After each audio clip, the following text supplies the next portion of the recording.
Hello dear students, आज हम छत्तीसगढ़ राज्य ओपन स्कूल कक्षा 10 गृह विज्ञान के पार्ट 6 के नोट्स पढ़ेंगे। इससे पहले हमने पार्ट 5 तक के नोट्स पढ़ लिए थे। देखिएगा साथियों, यह सभी हमारे कोचिंग के इंपॉर्टेंट नोट्स है। यदि आप इन नोट्स को अच्छे तरीके से हमारे साथ साथ में पढ़ लोगे तो आप छत्तीसगढ़ के कक्षा 10 के गृह विज्ञान के पेपर में अच्छे नंबरों से पास हो जाओगे। तो चलिएगा स्टार्ट करते हैं। पहला हमारा इंपॉर्टेंट प्रश्न है, प्रदूषण क्या है। यानी आपसे प्रश्न पूछा गया है कि प्रदूषण क्या है। तो इस प्रश्न का उत्तर है, पर्यावरण में किसी पदार्थ की मात्रा का उसकी सामान्य मात्रा से अधिक हो जाना और इसके कारण पर्यावरण का दूषित हो जाना ही आपकी क्या है, प्रदूषण है। आई बात आपको समझ में? चलेगा, बढ़ते हैं दूसरे प्रश्न की तरफ। ये जो आपके दूसरा प्रश्न है ये आपके पिछले साल परीक्षा में 1 नंबर के लिए पूछा जा चुका है, इसलिए आप इस प्रश्न को अच्छे तरीके से समझिएगा। तो इस प्रश्न का उत्तर है, वे पदार्थ जिनके कारण प्रदूषण होता है उन्हें प्रदूषक कहते हैं। आई बात आपको समझ में? चलेगा, बढ़ते हैं तीसरे प्रश्न की तरफ। तीसरा प्रश्न है, वायु प्रदूषण क्या है। यानी आपसे प्रश्न पूछा गया है कि वायु प्रदूषण क्या है। तो इस प्रश्न का उत्तर है, वायु में धुएं, धूल, हानिकारक गैसों आदि की अधिकता से हमें श्वास लेने में परेशानी होती है तथा वायु में होने वाले इन प्रदूषक तत्वों की अधिकता को ही वायु प्रदूषण कहा जाता है। आई बात आपको समझ में? चलेगा, बढ़ते हैं चौथे प्रश्न की तरफ। चौथा प्रश्न है, वायु प्रदूषण नियंत्रण के कोई 2 उपाय लिखिए। ये भी प्रश्न आपके बोर्ड के एग्जाम के पॉइंट व्यू से बहुत ही ज्यादा महत्वपूर्ण है। तो इस प्रश्न का उत्तर है, वायु प्रदूषण नियंत्रण के निम्नलिखित 2 उपाय है।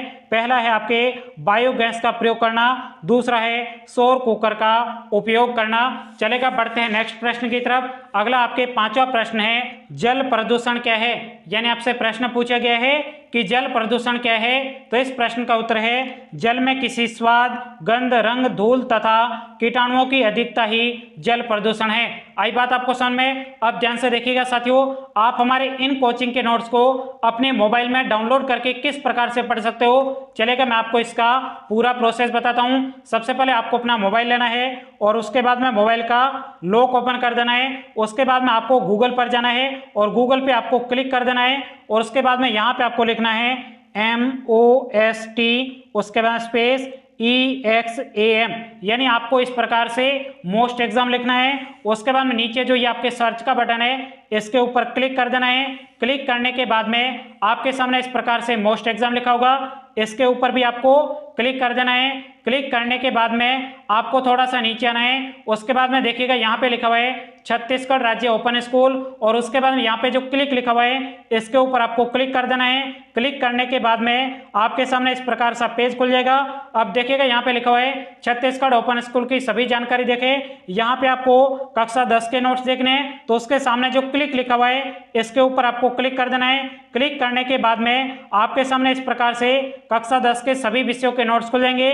यहाँ पे आपको गृह विज्ञान के नोट्स देखने हैं, तो उसके सामने जो क्लिक लिखा हुआ है इसके ऊपर आपको क्लिक कर देना है। क्लिक करने के बाद में आपके सामने इस प्रकार से छत्तीसगढ़ राज्य ओपन स्कूल कक्षा 10 के गृह विज्ञान के सभी पाठों के नोट्स खुलेंगे। यहाँ पे आपको छठे पाठ के नोट्स खोलने हैं, तो उसके सामने जो क्लिक लिखा हुआ है इसके ऊपर आपको सिंपल तरीके से क्लिक कर देना है। तो उसके बाद में आपके सामने इस प्रकार से छत्तीसगढ़ के कक्षा 10 गृह विज्ञान के पार्ट 6 के नोट्स खुल जाएंगे। तो यहाँ पे आप अच्छे तरीके से पढ़ सकते हो। चलेगा, बढ़ते हैं अगले प्रश्न की तरफ। अगला हमारा इंपॉर्टेंट प्रश्न है, जल प्रदूषण को रोकने के 2 उपाय लिखिए। यानी आपसे पूछा गया है कि जल प्रदूषण को रोकने के लिए 2 उपाय लिखिए।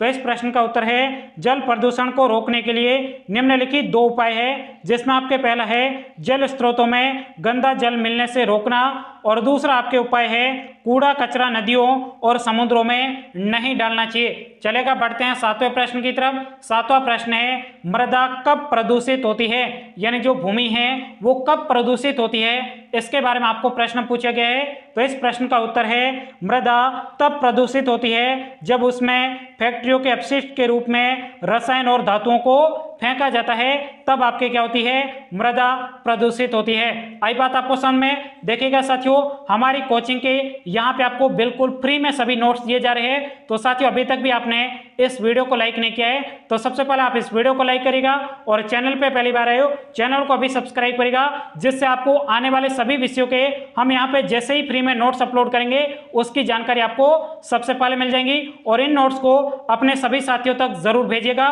ताकि वो भी इन नोट्स को पढ़कर बोर्ड के एग्जाम में अच्छे नंबरों से पास हो जाए। चलेगा, बढ़ते हैं 8वें प्रश्न की तरफ। अगला आपके 8वां प्रश्न है, मृदा प्रदूषण को नियंत्रित करने के 2 उपाय लिखिए। यानी जो आपके मृदा प्रदूषण है उसको नियंत्रित करने के लिए आपको 2 उपाय लिखने हैं। तो इस प्रश्न का उत्तर है, मृदा प्रदूषण को नियंत्रित करने के लिए 2 उपाय निम्नलिखित है, जिसमें आपके पहला है कूड़े कचरे का उचित जगह पर निपटान करना, और आपके दूसरा उपाय है कीटनाशक तथा उर्वरकों का सीमित प्रयोग करना।